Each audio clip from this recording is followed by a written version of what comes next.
What's up, guys? Welcome back to another video with Buck.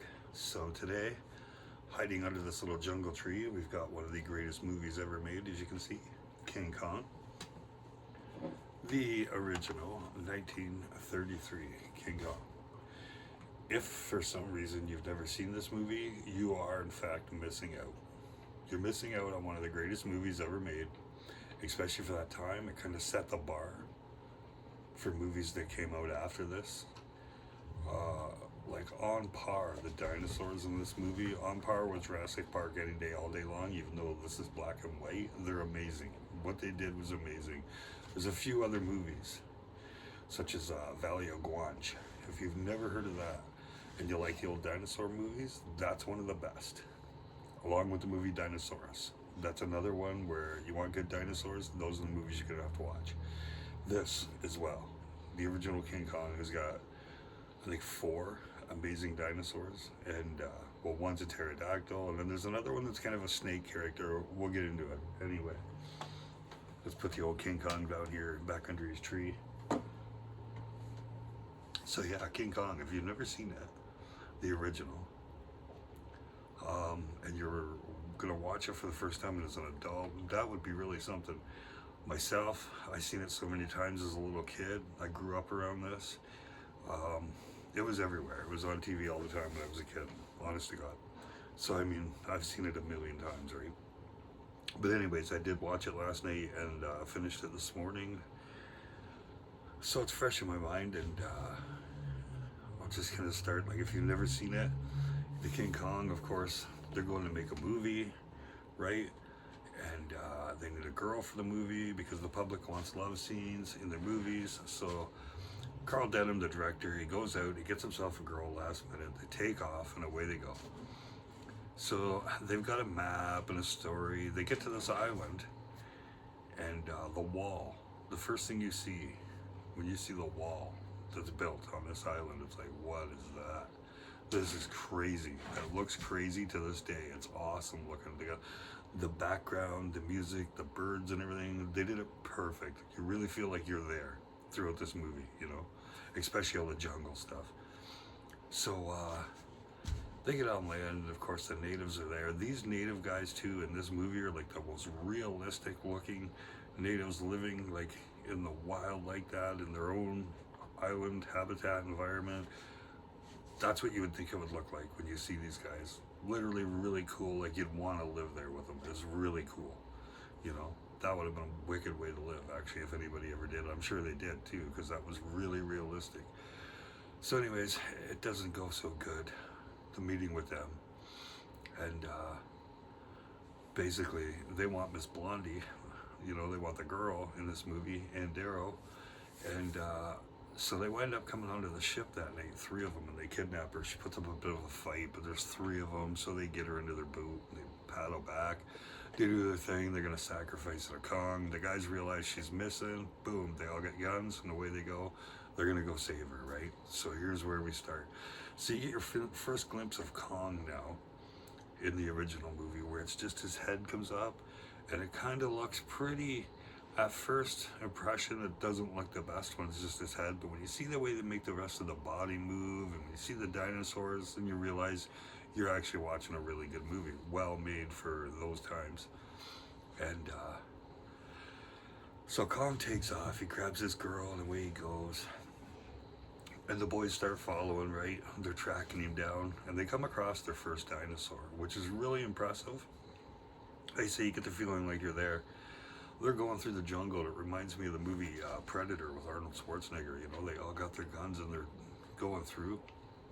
They see this big dinosaur, Stegosaurus or something like that. I think they call it. It's got the big plates on its back and like the bony tail it can swing around and impale you with and that. So this thing looks like a meat eater, like it's all peaceful. It's like a couple 100 yards away from you, and it turns and looks at the guys, and somebody yells, "It's gonna charge!" And sure enough, this thing, plant eater or not, it just comes charging.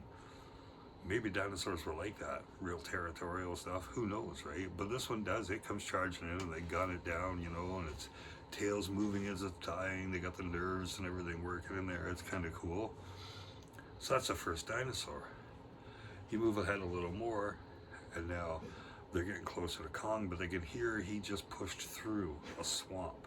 So they build a raft and they're going over the swamp. And what comes out, when I was a kid, it was kind of a scary part to me watching this movie.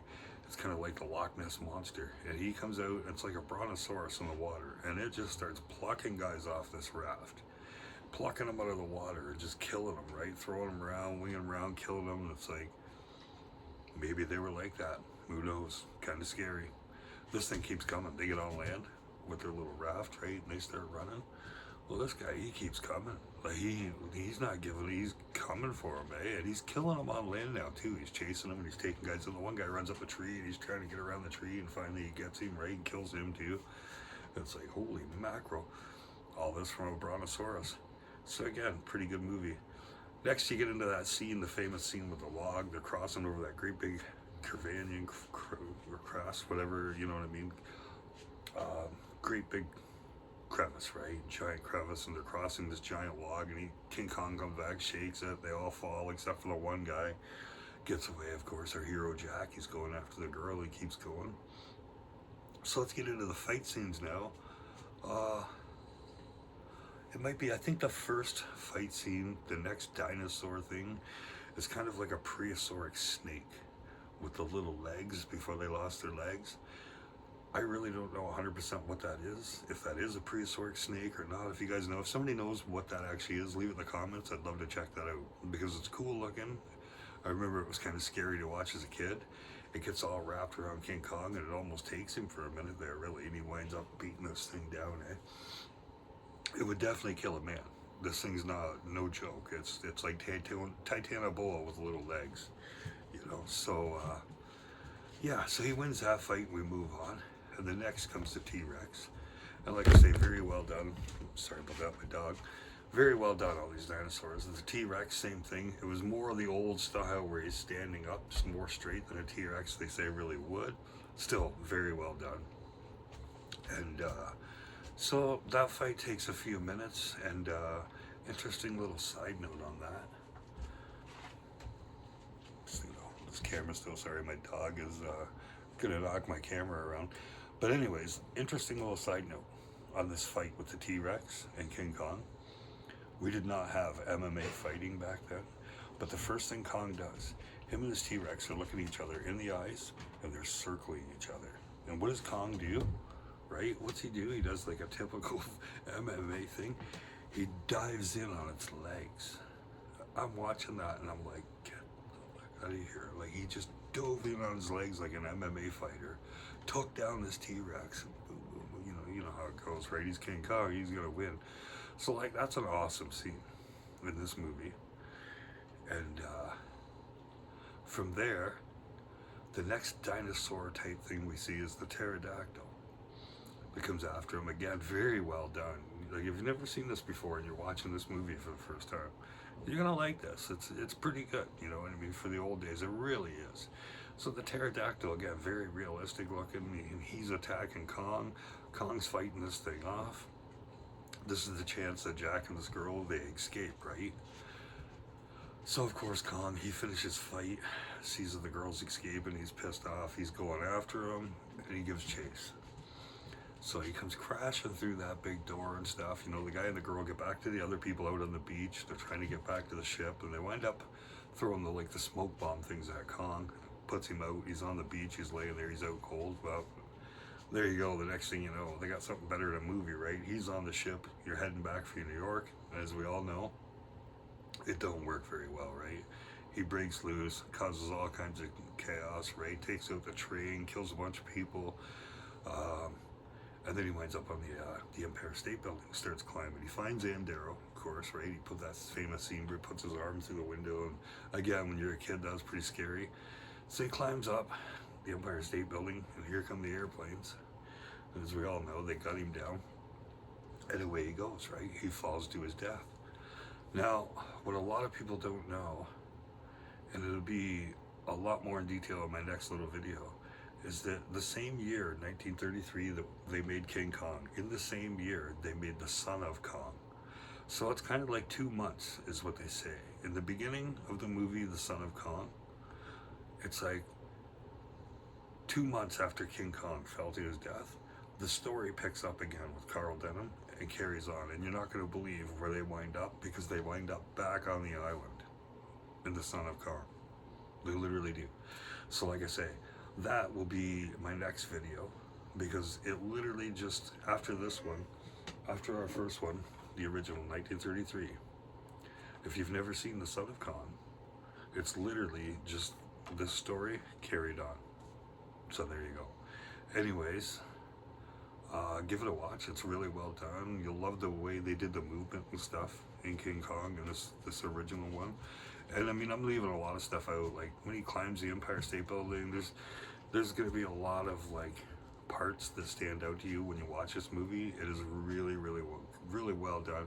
If it's a movie you haven't watched in a long time, right, and you watch it again, you're going to be like, yeah, man, I was really missing that, wasn't I? Because like, I'm telling you, when they're tracking that girl down and they're going through these swamps and everything and all these creatures and everything around them, like, man, they hit it out of the park on this movie compared to the remake that we did last night, the video I did for the 1976 remake of this.